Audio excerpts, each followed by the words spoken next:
Giddy up.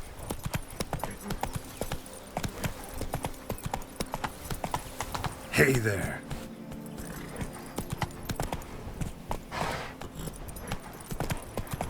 Move it.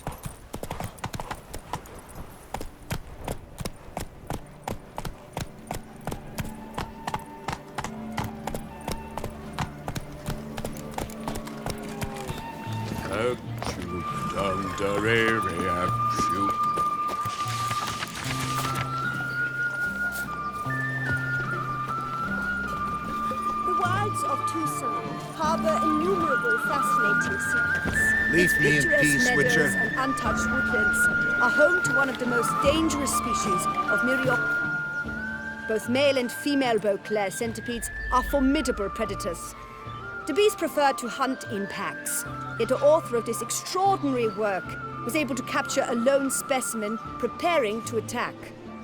Cast your eye on the hunter, who, though fully aware of the danger, wears a look of cold determination on his face as he awaits the optimal moment to strike.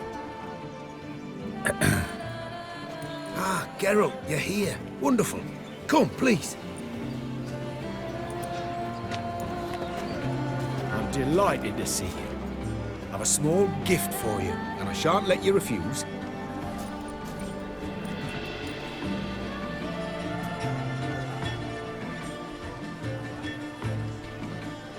Thanks.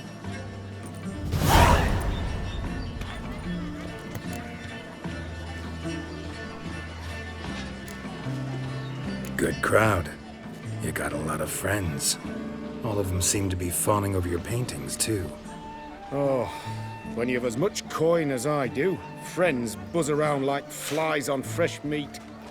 And they praise you to high heavens for each trip, burp and sneeze.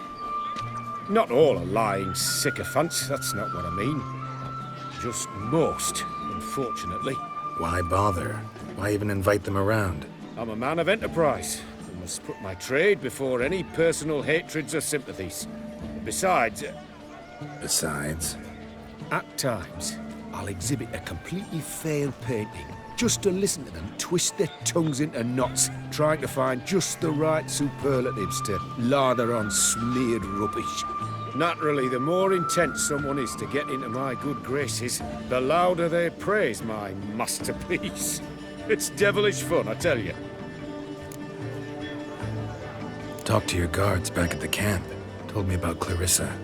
Sorry to hear about her accident. Thank you. Kind words that mean a great deal to me. How's Clarissa these days? Probably can't wait for you to get back. To get her gifts, you mean? I've dispatched 2 already. She'll not need to wait for my return. En route home, I mean to pass through Dol Blathana. They say one can see Sylvans there. Yeah, actually happen to know one. Name's Torquay. He can be mean, but for the right fee, he'll do anything you ask. Splendid. I thank you for the hint. Tell him I send my regards. Nice meeting you. So long now.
The guard brings peace to our domain. Some Cloth its wrecked the rotting chain. Carry their roots to right, never to return. Or so they say. I've heard enough. My word.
Run, Roach.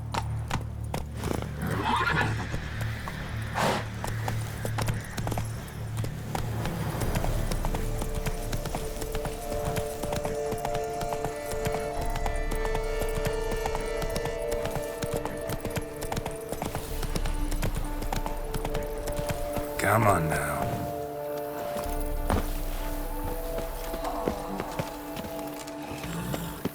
Damn it. Killer must still be here.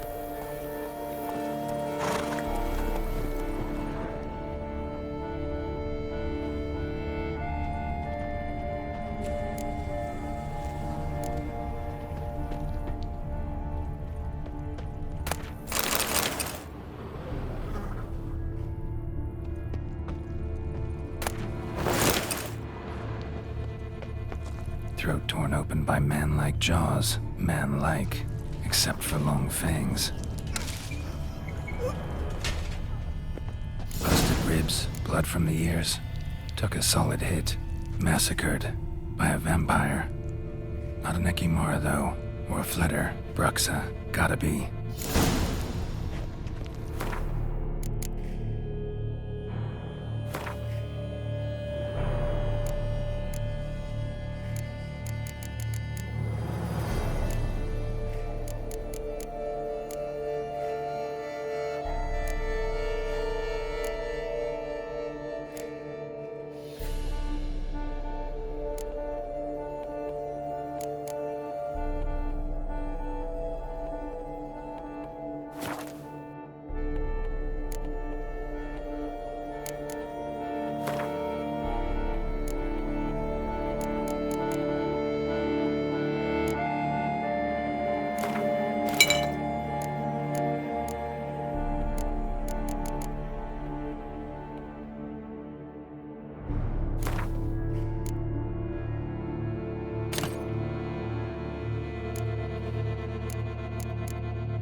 Black blood and moon dust. Could be lifesavers.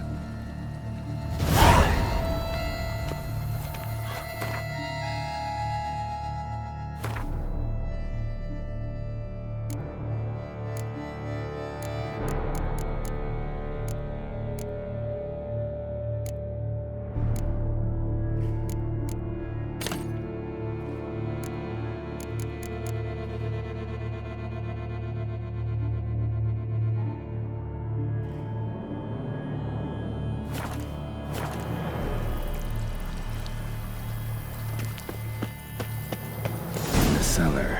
Gotta be. River muck. Carried the body in this cart. Attacker had no trouble knocking over the cart. Attacker had no trouble knocking over the cart. Claw wounds. from 5 separate claws, spread of a small human hand.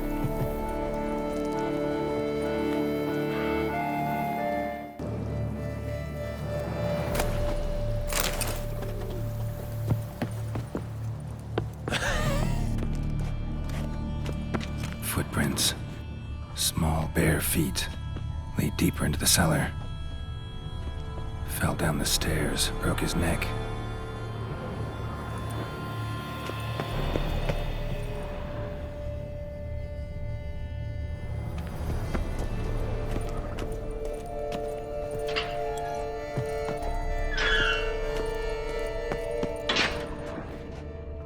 Used this to batter down the grate.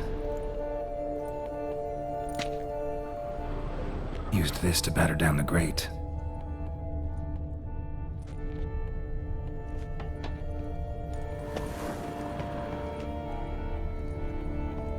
Took a lot of strength to batter this down.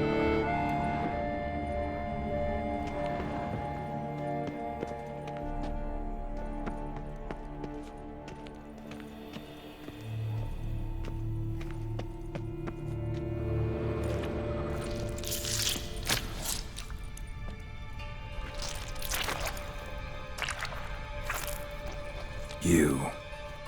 Saw you at the inn. I know what you are. Don't know why you killed these people, though.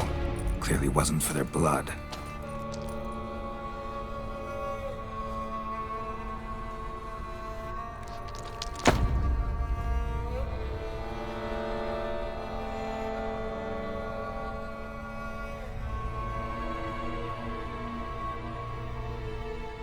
We don't have to fight.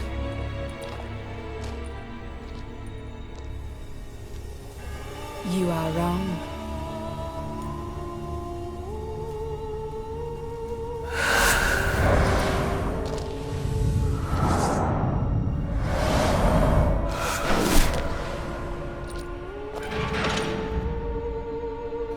I cannot let you leave.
Waterlogged, both hands amputated.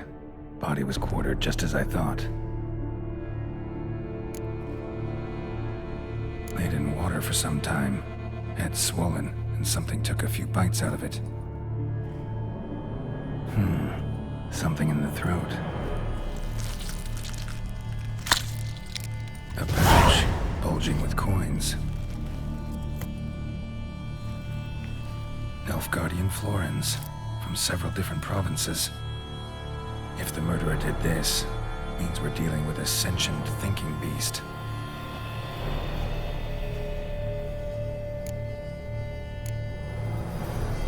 Body was chopped up after death. Blows struck with great force, but bones sliced through, not crushed. Creature that killed him had long claws, sharp as a witcher's blade. First sank its claws into the victim's heart. No Bruxa did this. Third hand. A spare? Except it's clearly not the victim's. Guardsmen must have not noticed it as they picked everything up. How's this possible? Still warm. Blood still flowing. Several monster species can regenerate. Never heard of that happening to their severed limbs, though. Or of their limbs seeming completely alive after so much time.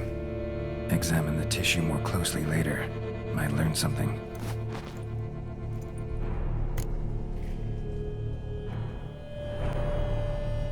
So, murderer was clearly a monster, but not a Bruxa. But then why'd the Bruxa come here for the severed hand? And who does the hand belong to? Why the hell's it still warm? Now, pouch shoved down the victim's throat. What's the significance? Why was he chopped up into pieces? Lots of questions, no answers so far. Need to know about the other victims. I'll ask Palmerin to get me in to see the Duchess.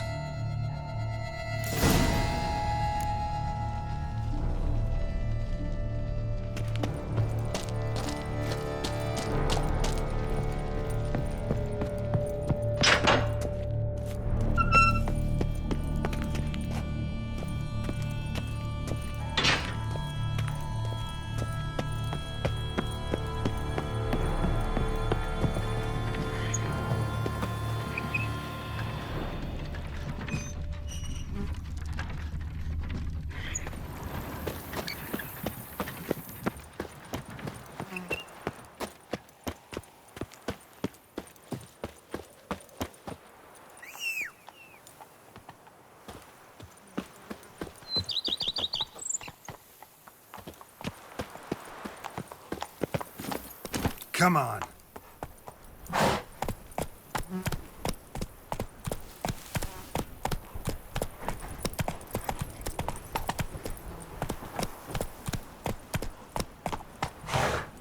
Let's go.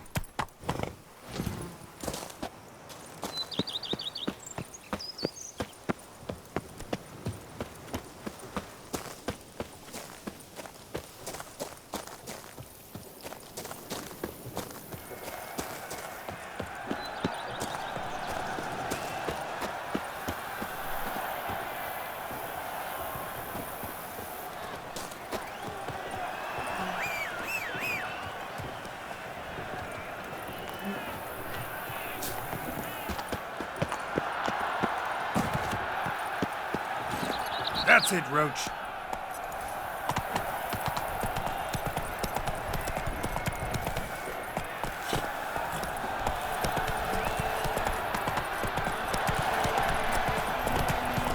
The north must be Slower.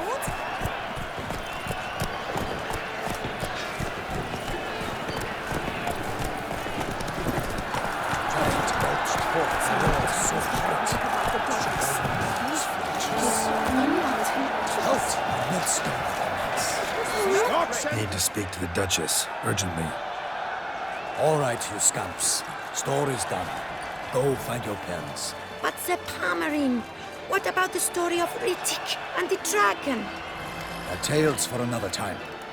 But take a good look at the man who stands before you now. This is Geralt of Rivia, the master witcher who lent his valiant hand to the defeat of the giant Goliath. Master Witcher, is it true virtue always trumps villainy?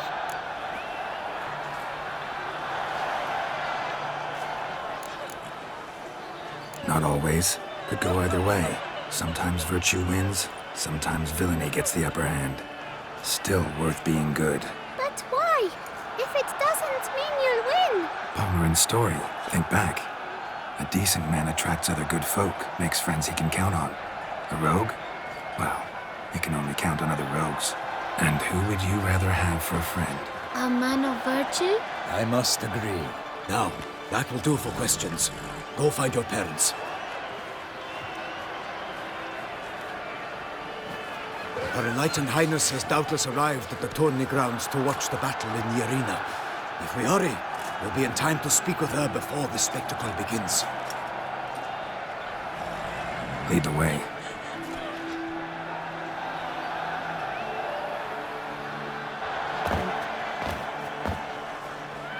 Who's fighting?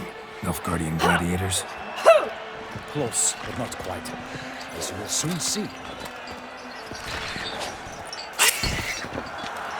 Someone's gonna fight a Shermar? With some bells on its tail to confuse it, slow it down? Whatever is the problem? The beast is a gift from the Emperor, no less.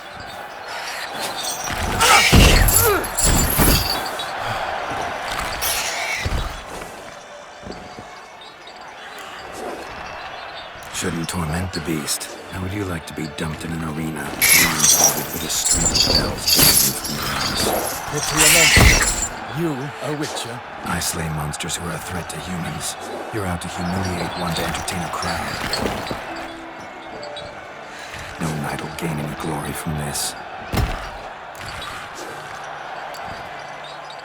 Who's going to fight the beast? Guillaume, the young man you met. Yeah. Mentioned he'd promised his heart's captor a monster trophy. Great love demands great sacrifices. Let's go.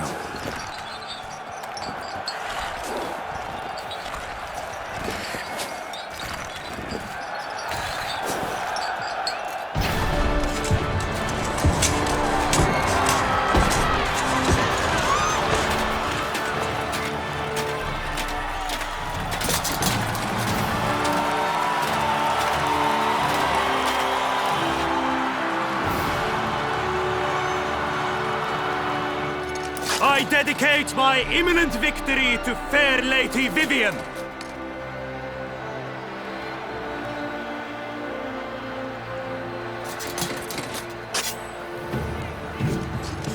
It's begun.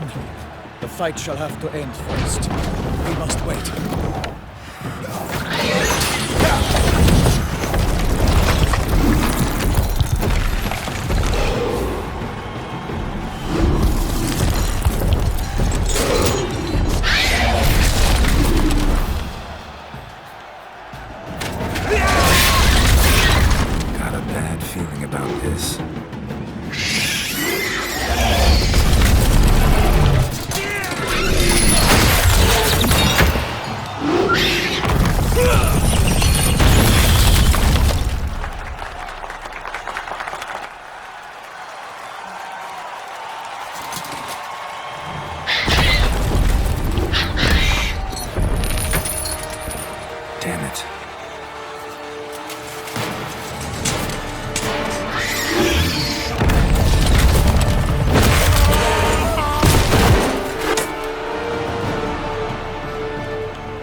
down. Tell where we are when it hears us.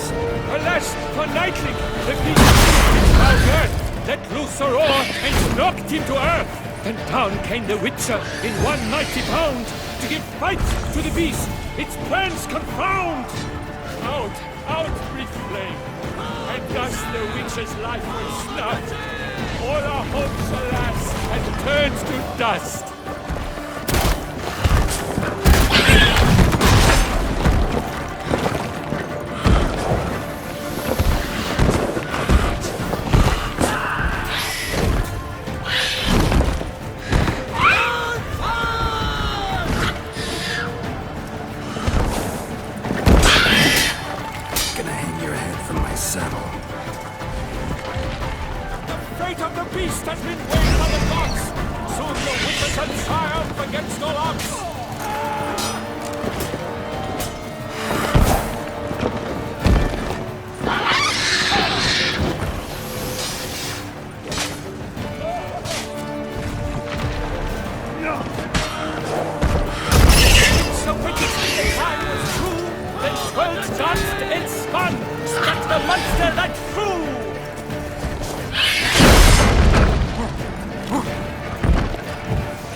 Defeated by Geralt of Rivia, master of the witchering trade. Behold, as the last gasps of life seep from the beast.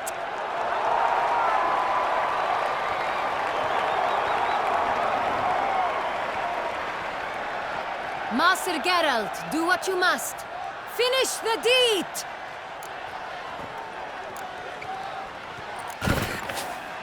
Monster's no threat. No need to kill it. A victor may always show mercy. It is his right. Long live Geralt the Merciful! Pikeman, see to the beast.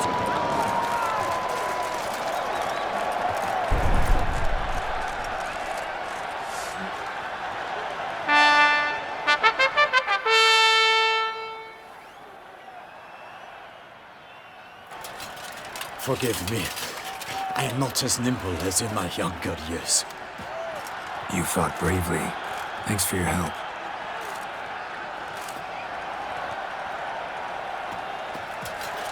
Guillaume? The lad came damned close to dying. I'm fine. Not hurt at all. Vivian? Smile as befits a hero and keep silent. Speech clearly pains you. She approaches.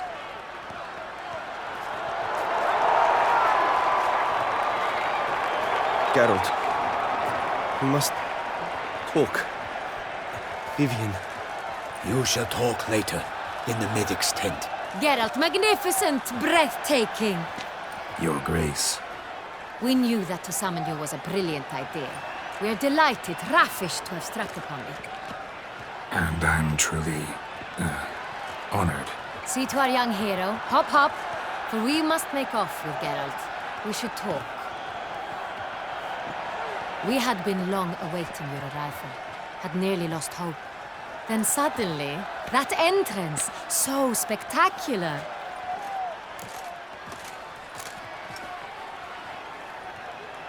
Your Grace. Shaelmars are dangerous creatures, even to knights in full-plate armor. Nonsense. In Toussaint, knights have battled beasts for mere glory since time immemorial. True. Guillaume suffered a few bumps, scars, and bruises, but in return gained eternal glory as he who slew the monster. What about the crowd? Say the Shaelmar had vaulted into the stands. Would have been a massacre. Geralt, though we value your fortuitous intervention in the arena, we would remind you your services have been retained, and as shall soon become clear, you will be generously compensated for completing another task altogether. Your Grace, my contract. I'd like to discuss it. Naturally, but not here. We shall need Damien. He led the investigation pending your arrival. But wherever could he be? Come, we must find him.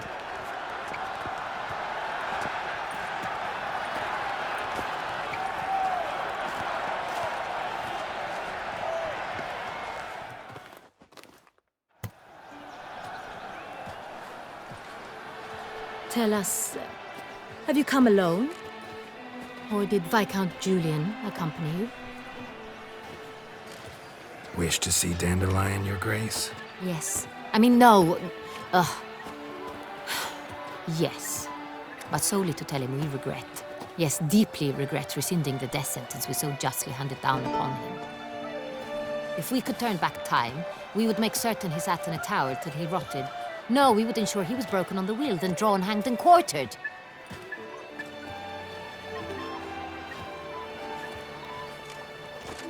Ah, the very man we would entrust with these tasks.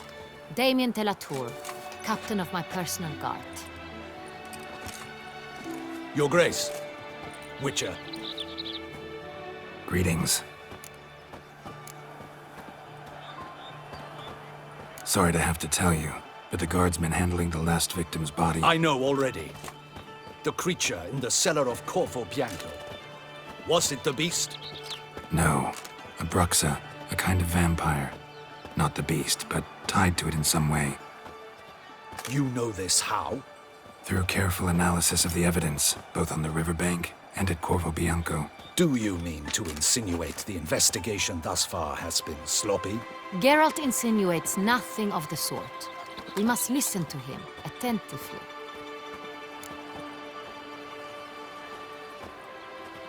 I examined the body of the beast's last victim.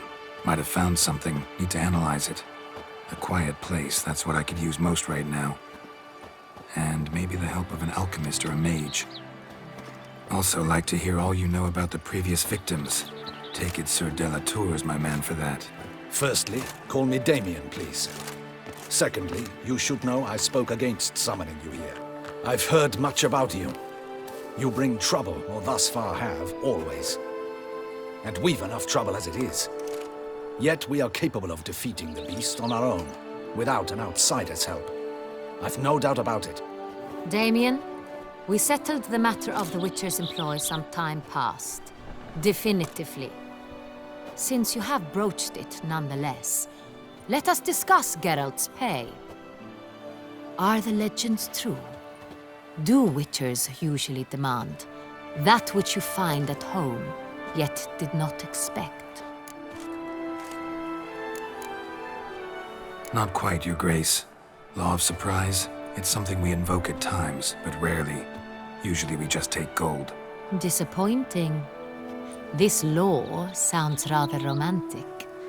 On the other hand, on returning to the palace, we would likely find impatient petitioners or a set of sample fabrics for a new dress. Poor rewards, both. I fear you'd not have much use for any of the supplies we are likely to come upon. Thus, we've decided you shall receive the deed to a vineyard, Corvo Bianco, and the sum of coin. You will doubtless consider this adequate. Title to the vineyard shall be given to you at once. Surely you'll need lodgings while you hunt. The coin, however, will be yours only once you have slain the beast.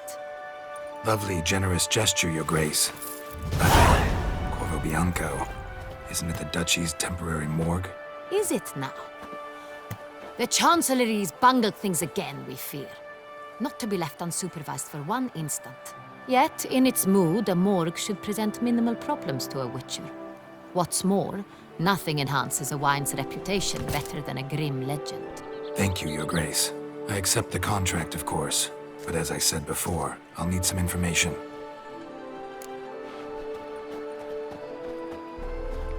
How'd it start? Who was the first victim? Crespi was the first to die. He was famed once for his many glorious tournament victories. Then he grew old, hung up his sword, and took to winemaking. Crespi was not loved by the wine merchants. He was ruthless in business and thought to cheat many a time.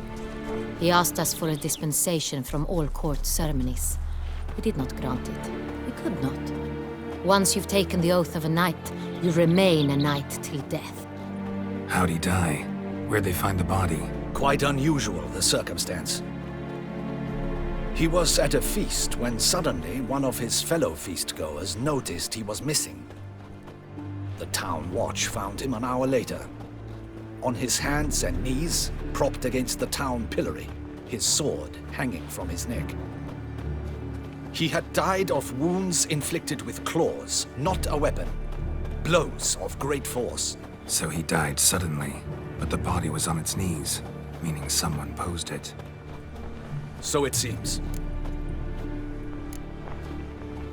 Second murder. Tell me what you know. In the city there are certain nooks. No one reasonable ventures there after dark. Ramon Dulac's corpse was found in one such place. With the first murder, terror gripped the city. Its inhabitants grew wary, kept to safe areas. Consequently, news of the second victim came to us from a group of concerned cut-purses. Criminals fear the beast? Telling in a way. Take it you've excluded the possibility that Ramon died at the hands of these bandits. Do you believe me an amateur? Not hands, but claws killed Ramon Dulac. The wound was deep, clean. His body was found in the gutter, dressed in nightshirt and cap, a pillow placed under his head, and his sword replaced by a bed warmer. Ramon Dulac, a knight who but a dozen years past was an advisor to our father, the Duke. Someone went to a lot of trouble to make him look ridiculous. Maybe revenge was the motive. It's not out of the question. Dulac had shady dealings with the criminal underworld, but no one ever came forth with concrete proof of any misdoings. So, first two victims were knights, best years behind them. The same could be said of the third. Sir Delacroix was wont to claim that in modern times, knights face new challenges, enterprise being the latest addition to the chivalric virtues. He made a veritable fortune in the grain trade. Palmerin even nicknamed him Sir de la Stinchi. Found a coin pouch on his body. Contained florins dating from various times, hailing from different provinces of the Empire. Delacroix loved coin, true, but had no patience for numismatics. Lots of similarities between the victims. All the bodies were found in strange places under extraordinary circumstances. Seems the murderer, whoever or whatever it is, has some meaning to convey. These were honorable men. We are horrified by the disdain, the disrespect with which they were treated. These were knights of Toussaint. Blast it. Might be the point. From what you say, none was a model of virtue. Ever considered that's what the beast's trying to draw attention to? All the murdered men were knights who swore fealty to the 5 chivalric virtues. And even if Knights of Toussaint swear fealty to what virtues exactly? honor, wisdom, generosity, valor, and compassion. 5 virtues. Why are they so important to your knights? Strange question. Your Grace, forgive me. I'm a foreigner trying to understand another land's customs. You are forgiven. According to legend, the virtues we cultivate were bestowed upon us by the Lady of the Lake. How we truly came to espouse them, none remember. In Toussaint, we believe men of low birth should be simple-hearted and obedient. We expect much more, however, of our knights. They are to be soldiers and courtiers, lords and servants. Thus, the need for clear moral guidelines. At the time of his dubbing, a knight vows to demonstrate throughout his life honor, wisdom, generosity, valor, and compassion. Beast seems to be pointing up moral decay, denouncing it. Victims were all humiliated. Might have been murdered to emphasize their lack of specific chivalric virtues. Honor compromised by the pillory. Wisdom by ridicule. Generosity by a coin pouch shoved down a throat.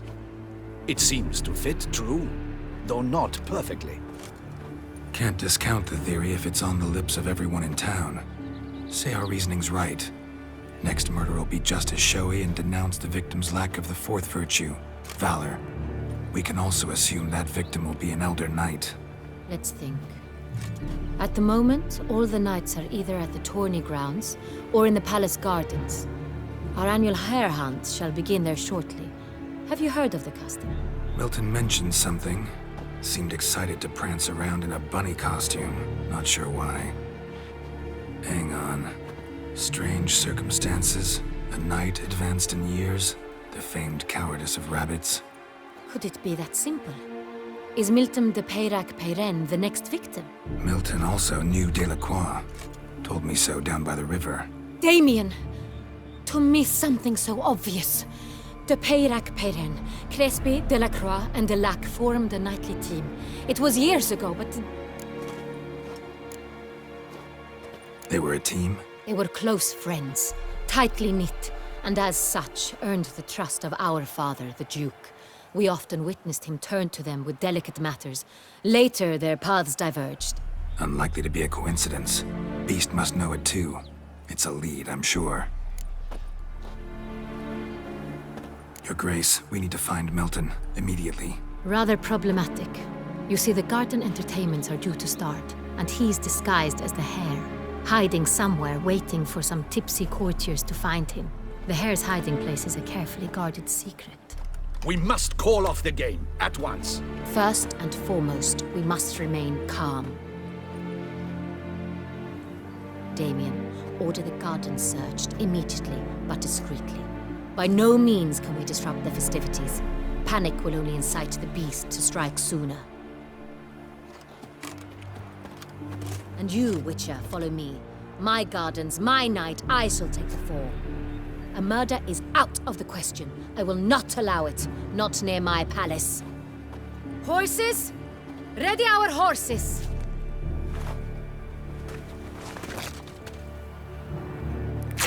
Your Grace!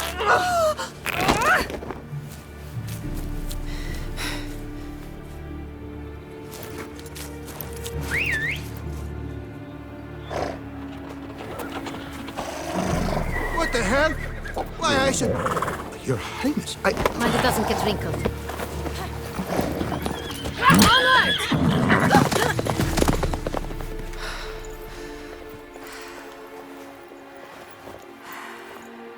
Hey! That is silk! Be careful! Give it to me!